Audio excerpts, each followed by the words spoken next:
বিসমিল্লাহির রহমানির রহিম। আসসালামু আলাইকুম, সবাইকে জুম্মা মুবারক। চলে আসলাম দুপুরের জন্য রান্না করতে। আর আজ দুপুরের জন্য রান্না করব হচ্ছে চিকেন বিরিয়ানি, তাদের বাবা ছেলের পছন্দের খাবার। এখানে আমি হচ্ছে একটা মুরগিকে কেটে পরিষ্কার করে ম্যারিনেট করে নিয়েছিলাম। এরপরে হচ্ছে চুলায় বসিয়ে দিয়েছি। এখন হচ্ছে বলক এসে গিয়েছে আর অনেকটাই পানি ছেড়ে দিয়েছে। এখন হচ্ছে এই পানিটা দিয়ে মুরগির মাংসগুলোকে খুব ভালোভাবে কষিয়ে নিব।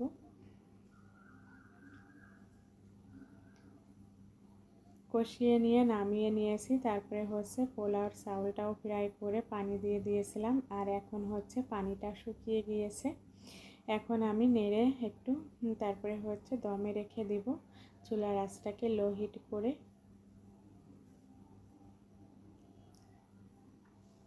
এভাবে করে এখন আমি দমে রেখে দিব। এতে করে খুব সুন্দরভাবে পোলাওটা সিদ্ধ হয়ে যাবে।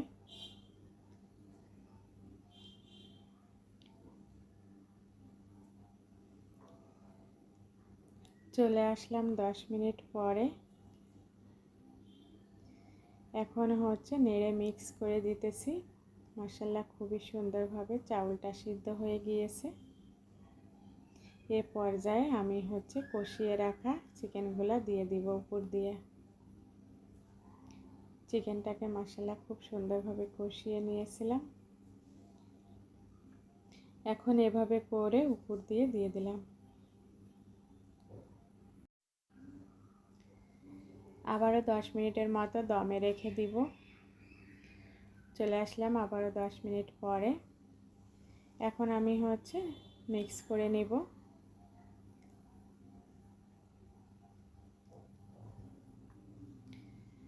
একদম পারফেক্টভাবে এখন চাউলগুলা সিদ্ধ হয়ে গিয়েছে।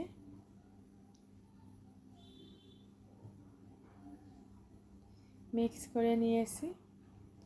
এরপরে আমি উপর দিয়ে হচ্ছে কিছু আলু বোখরা আর পেঁয়াজের বেরেস্তা দিয়ে আবারও কিছুক্ষণ দমে রেখে দেব।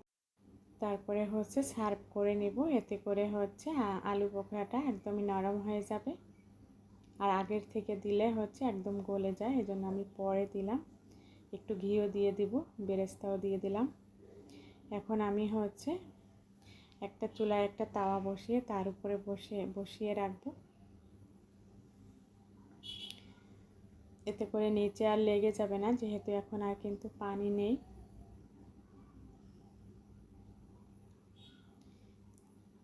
এখন আমি একটা তাওয়া বসিয়ে দিয়েছি আর চুলার আঁচটাকে লো হিটে রেখে দিয়েছি। তার উপরে বসিয়ে দিয়েছি, কিছুক্ষণ রেখে দেব। এরপরে সার্ভ করব।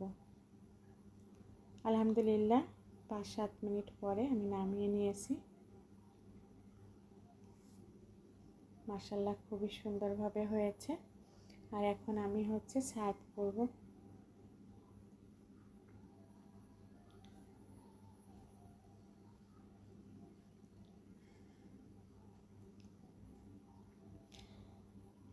আবারও একটু মিক্স করে নিয়েছি।